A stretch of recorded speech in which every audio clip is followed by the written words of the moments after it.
Seanny, Brannon, and Jerica Hall made a lasting impact on Maryville College in 2020 when they became the first co-chairs of the Alumni Association's Diversity Task Force. Maryville's a special place. As soon as you walk on campus, it's just something about it. Maryville College just became home for me.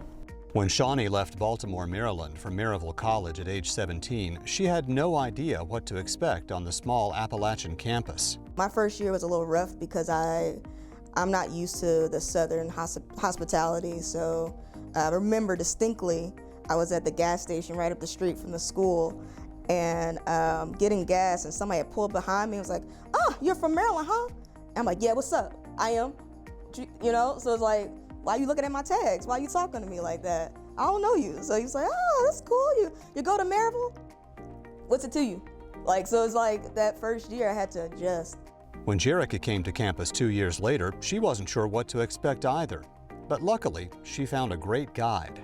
I initially was not looking at Maryville College. I initially wanted to go to like a UT or a Tennessee Tech to focus in on engineering, but then I actually went to Maryville for an overnight stay, Highland Days. Seanny was my host, and so learned more about Maryville, went to classes, had a great stay with Seanny during that time, and after that visit, it really solidified that Maryville College was the place for me. For both new students, outdoor adventure experiences in the first week of college helped build confidence and break the ice. And my mom had signed me up. I didn't know anything about it. She signed me up for a whitewater rafting excursion. Baltimore, Maryland, black girl, don't swim, can't swim, whitewater rafting. So the first day there, they let your family check you in. And then that next morning, by 8 o'clock, I was out with people I didn't know in the rafts, and we were there for 3 days. It's just like, okay, I can do this. And so I think they really make you feel welcome just by the opportunities they provide that I would not have ever experienced prior to. One story that is still funny to this day, we went canoeing. Me and my friend, we decided to get out of the canoe, just kind of get in the water. Again, I can't swim either, but I was having trouble getting back into the canoe. I'm also a little bit shorter, so trying to get back into the canoe, and everybody's like, "Get in the canoe, you can get in the canoe." It's like, I'm trying. So eventually got back in the canoe, but just being able to connect with other people from a wide variety of places. And I think that's the one cool thing about Maryville. Even on a campus as warm and welcoming as Maryville College's, it wasn't always easy for either of the young women to feel at home as minority students. Definitely at the beginning, because I wasn't used to it. Right? I'm not used to seeing all white people all the time. I have to seek out people who look like me. And so I don't know if you read the book, While All the Black Kids Sitting at the Lunch Table Together. Well, we all gravitated towards, because that's our safe space. I came from a high school that was predominantly black, so I was the majority, and then coming to a school where I was the minority, it took some adjustment for me. You may have been the only either student of color or black student in a classroom. So sometimes it was kind of lonely.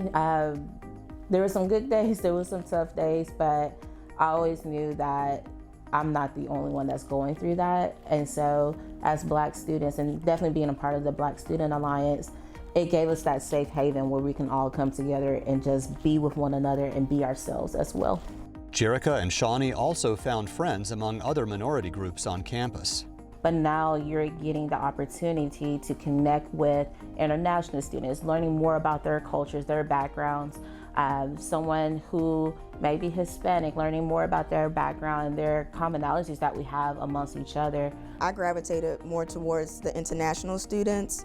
My best friend is Kyrgyz. She's from Kyrgyzstan. She came to Maryville in 2008.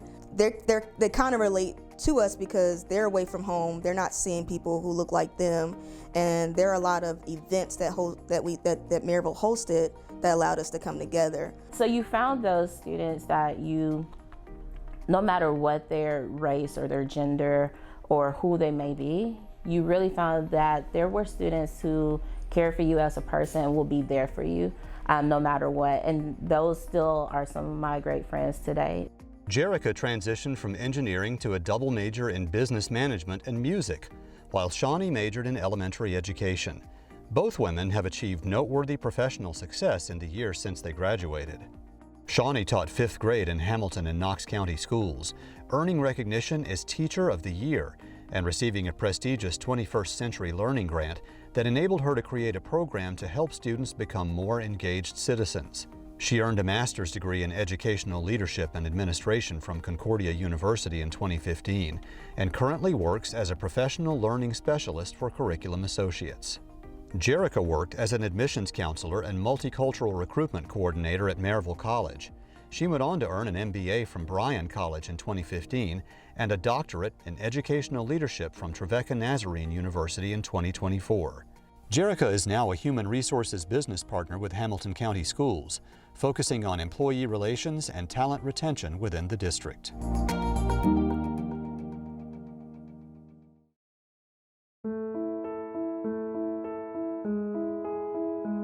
When the nation was rocked with shock and outrage after the killing of George Floyd in May 2020, Jerica and Seanny were encouraged by the letter that then college president Tom Bogart emailed to members of the Maryville College community, addressing calls for racial equality and justice.